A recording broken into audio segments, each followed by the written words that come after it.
buenas a todos y bienvenidos a Mundo Azul.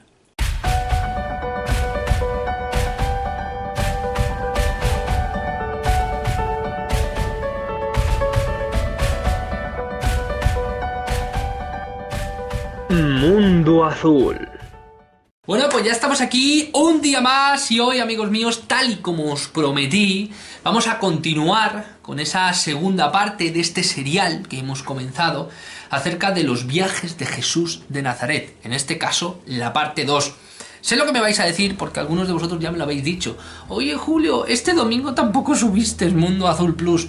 Lo sé, amigos míos, no pude hacerlo, tuve una serie de compromisos laborales y tuve que acarrear con ellos de la mejor manera posible y no pude subir vídeo en Mundo Azul Plus, pero voy a intentar ser lo más asiduo posible con Mundo Azul Plus, dentro de que para mí, como digo, es una sección que ya sabéis que me gusta mucho porque me despejo, hablo de otro tipo de temas y sobre todo conecto con vosotros de una manera completamente diferente, aunque sí que también, pues bueno, siempre lo llevo un poco escorándome al tema espiritual, al tema de, bueno, la psicología, al tema, otros temas que también tocamos en Mundo Azul, pero intento que sea lo más distante posible para no mezclar las cosas. Pero bueno, como digo, estos 2 fines de semana pasados no ha habido Mundo Azul Plus, intentaré compensaros de alguna manera y sobre todo hablar de un tema súper interesante, pero también a modo de compensación, como sé que os gusta, como sé que es,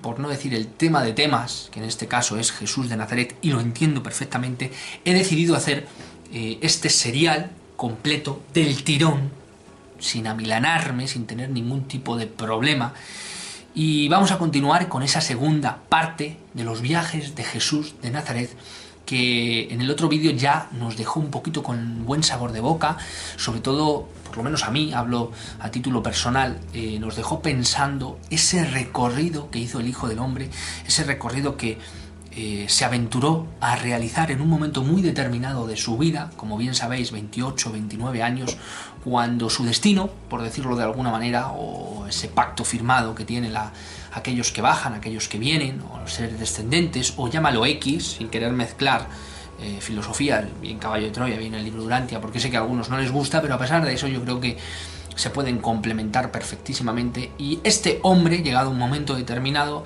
dijo: señores, aquí os quedáis, que voy a continuar con mi vida, que creo que me lo merezco, después de, ya sabéis, entre comillas y sin entre comillas, la vida tan tortuosa que tuvo que llevar, ya que se tuvo que hacer un cargo, un niño de 12, 13 añitos, de una familia numerosa, y cuando digo numerosa, digo numerosa, 7, 8, 9 hermanos, en un contexto muy concreto de la historia, en este caso, véase, pues hace 2000 años, ¿no? Y que si las cosas a día de hoy están difíciles, imaginaros en aquel momento. Y desempeñó cualquier tipo de labor, cualquier tipo de función.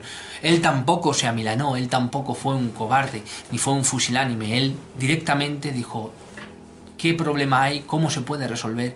Y aquí estoy yo. Y de esa manera, no solo que presentó batalla, sino dejó muy claro quién era realmente. Un auténtico gigante, un auténtico hombre Dios. Dicho esto, amigos míos, vamos a ver acerca de lo que nos cuenta hoy el libro Durantia, de estos maravillosos viajes de Jesús de Nazaret. La gira por el mundo romano consumió la mayor parte del 28º y todo el 29º año de la vida de Jesús en la tierra. Jesús y los 2 nativos de la India, Gonot y su hijo Ganit, salieron de Jerusalén por la mañana del domingo 26 de abril del año 22 después de nuestra era. La gira procedió según lo habían programado. Jesús se despidió del Padre y del Hijo en la ciudad de Charax, en el Golfo Pérsico, el día 10 de diciembre del siguiente año 23. Saliendo de Jerusalén por el camino de Jope, llegaron a Cesarea, donde se embarcaron para Alejandría. Desde Alejandría navegaron hasta Lasea, en Creta.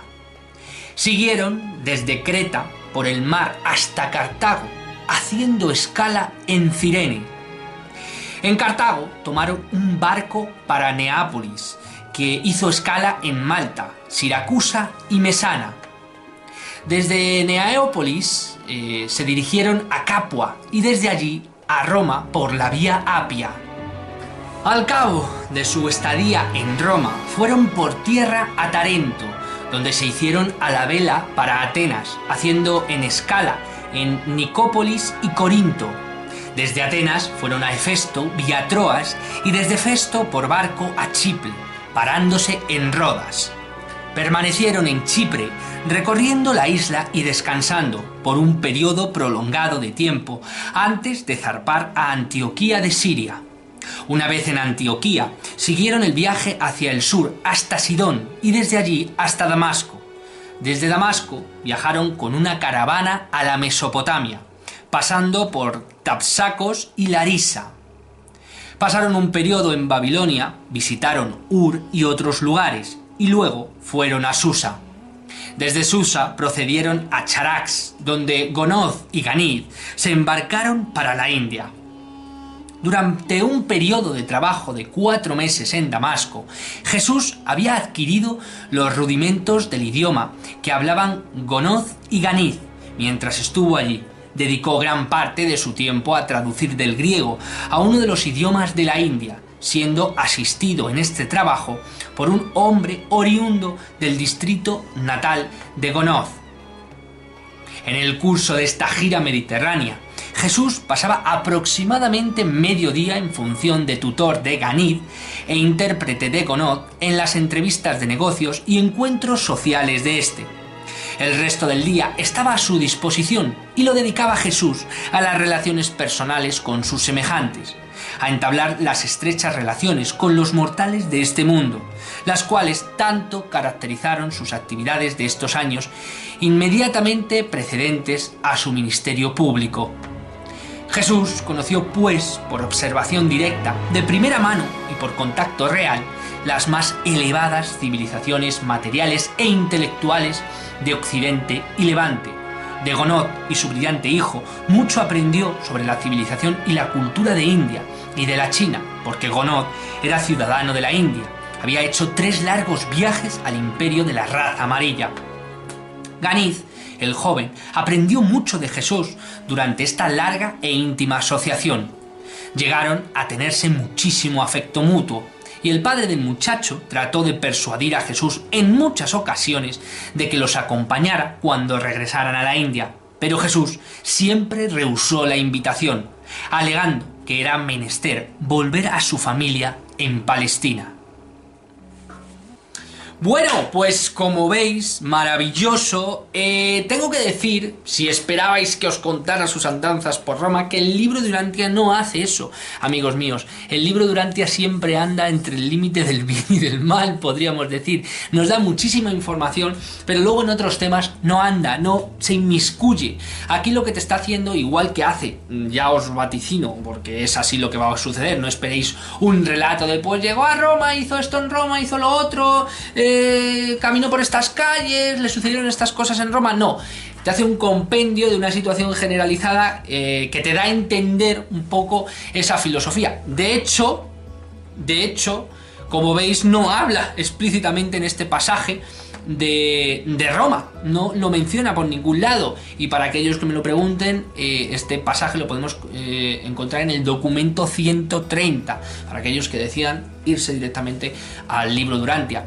No lo vais a encontrar a lo mejor en una localización muy concreta o un pasaje acerca de una historia que le ocurrió durante un lugar, y además es anacrónico. ¿Por qué? Porque va saltando de momentos y de circunstancias. Aquí te dice durante el viaje a Roma y te hace un compendio, como veis, generalizado de todo el viaje, de ida y de vuelta, hasta desde que empieza con este hijo y este padre hindús, que son comerciantes, que hacen tratas de negocios y demás, al cual utilizan a Jesús un poco como intérprete para utilizarle en plan, pues eso, intérprete de griego, ¿no? Que en este caso era como el inglés hoy en día, una lengua que se estilaba en todo el mundo, da igual en el lugar en el que estuvieses, seguro que sí, hablaban griego, incluso hasta los propios romanos, y siendo su propio imperio, pues no se hablaba romano, se hablaba griego, porque era como una lengua excelsa, exquisita, era la lengua de intercambio entre todo comerciante que se preciase, y aún así, a los que no lo hablaban intentaban hacerse con un intérprete, que en este caso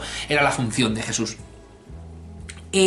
Como os digo, no os habla específicamente de lo que hizo en concreto, aunque diga en el camino a Roma, te habla un poco de ida y vuelta, un poco de lo que sucedió. Básicamente es muy parecido al documento 129, aunque en ese documento del vídeo pasado, como sabréis, os hice un previo a este viaje, y aquí os han metido un poco en antecedentes. Durante el camino a Roma es más o menos lo que sucedió, cómo fue así muy rápido la relación de ida y de vuelta. En los siguientes capítulos te contarán historias muy concretas, que le sucedió en un punto muy concreto, lo que pensó al ir a Chipre, lo que pensó, pero todo de forma muy reducida. No esperéis grandes párrafos, y siempre en los libros de Durantia hacen lo mismo, te hacen una alegoría, una composición muy generalizada de todo, te da muchos detalles, pero no de las cosas suculentas que a nosotros nos gustan, ¿no? Esos detalles personales de lo que pensó Jesús en un momento determinado, de lo que hizo Jesús, o no te hace una serie de 5 temporadas, sino que va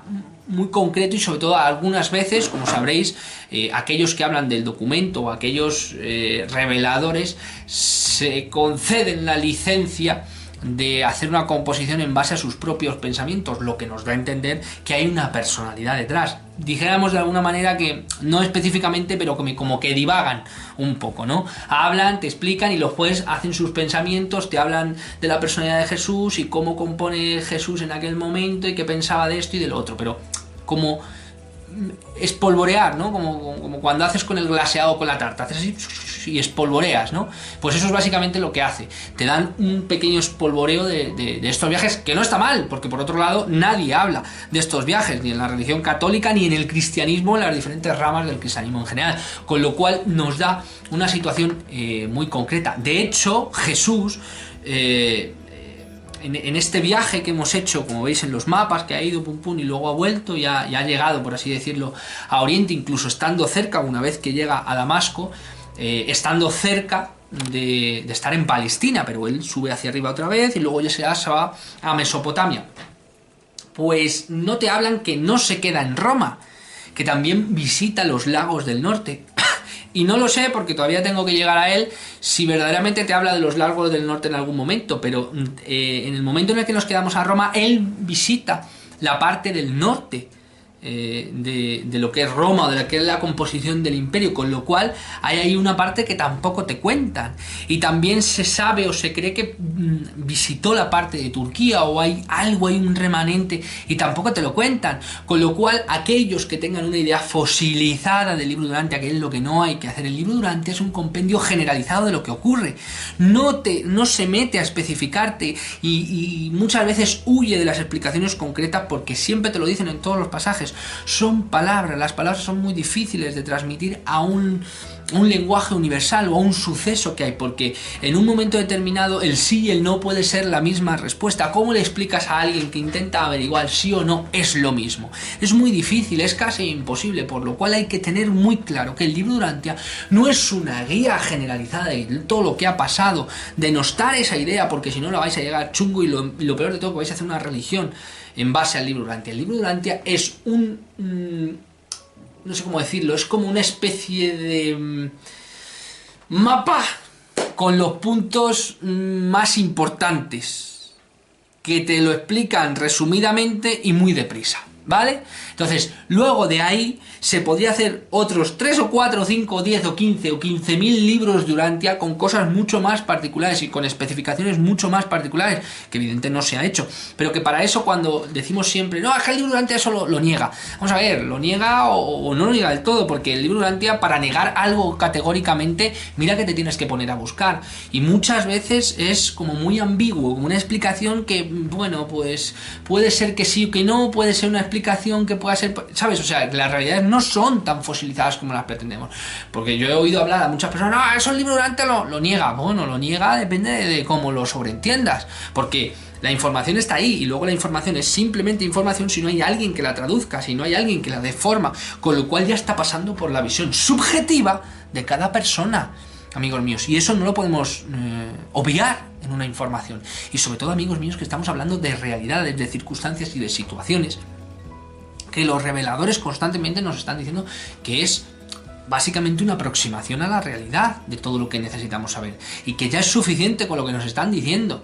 O sea que imaginaros el compendio universal y la cantidad de cosas que tenemos que aprender y saber, y sobre todo no utilizar el fundamentalismo para todo. O sea, la herramienta del fundamentalismo yo creo que es uno de los mayores errores, porque tus ojos ven y probablemente los de tu vecino vean de una forma diferente, y tanto tú como tu vecino tengáis más o menos la razón, más o menos. A veces te ampare más a ti la razón, a veces a tu vecino, pero nadie tiene la verdad absoluta. O sea, la balanza nunca se decanta de forma completa, porque aparte de haber un desequilibrio generalizado, sería estúpido, sería conceder toda la verdad a un ser que es limitado, o toda la verdad a la visión de un ser que es completamente limitada. Entonces es absurdo, no fundamentalicéis nada absolutamente, y mucho menos un libro de Urantia que se tiene que utilizar como una revelación generalizada. Así es como lo vais a hacer. O sea, cuando alguien os pregunte, ¿es que Jesús de Nazaret viajó por aquí, por aquí? Sí.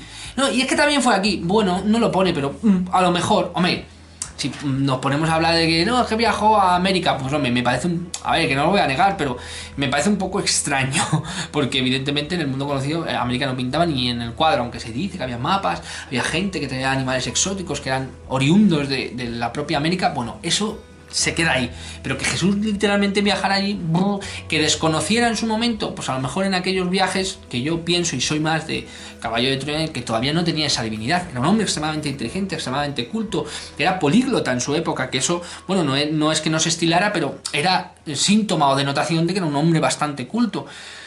De ahí a que conociera América, ya me parece, por mucho hombre de Dios que fuera, ya me parece extraño, y sobre todo que entiendo que todavía no había recibido su divinidad o su recuerdo, su memoria, que recibió cuando terminó estos viajes, este viaje de año y pico, 2 años, hasta que llegó al Monte Hermón, tal como narra Caballo de Troya. Y vamos a mezclar, ¿por qué no? Más o menos compendiamos una realidad así, cogiendo lo que el corazón nos dicta, que ese seguro que no se equivoca nunca. Dicho esto, amigos míos, me parece un panorama brutal de que el Hijo del Hombre, Jesús de Nazaret, ese que siempre pintamos de una u otra manera, ese que pintamos siempre un altar, también fue humano y también pasó por diferentes lugares, también viajó, también tuvo la suerte, porque no es suerte evidentemente, porque todo parecía estar planificado, en encontrar un hombre rico que le utilizara, que le pagara, que le costeara un viaje que le hubiera llevado muchísimo más tiempo, y que a la vez desempeñara una función de educador, y que a la vez cumpliera esa tercera pata, que en este caso era prepararse humanamente para el contacto con sus criaturas, para el contacto público que en un futuro tendría, y de qué manera. Dicho esto, amigos míos, hasta aquí el vídeo de hoy. Espero que os haya gustado. Como digo, el serial va a continuar, y va a continuar porque va a ser de seguido, lo vamos a hacer de seguido, ¿de acuerdo? Vamos a... venga, nos liamos la manta a la cabeza y vamos a hacerlo todo de seguido. No sé cuánto me llevará, cuántas partes, pero entre otras 2 partes más probablemente, ¿de acuerdo? Incluso a lo mejor un poquito más, pero vamos a intentar dilucidar todo lo que es el tema de estos viajes, que como digo, para mí son oro puro en ese sentido, y sobre todo me dan una idea completamente diferente de lo que vivió y de los retos que afrontó este hombre Dios, que muchas veces, como digo, le pintamos en un altar y pareciendo que sea divino, pero que también sufrió, también padeció y también dudó en un momento determinado. Y prueba de ello es que siempre tenía a su familia en su corazón, siempre quiso volver otra vez al seno de su infancia, al seno con su familia, con sus familiares, con sus seres queridos, con sus hermanos, con su madre, pero que a la vez había un impulso, una fuerza mágica, un amor dentro suyo que le empujaba a conocer el mundo, que un día, de forma alegórica o metafórica, sería suyo. Porque, amigos míos, a día de hoy, y a lo mejor me estoy tirando a la piscina, pero pienso que todos llevamos a Jesús de Nazaret dentro. Muchísimas gracias a todos, gracias por estar ahí, y bueno, nos vemos en el próximo vídeo.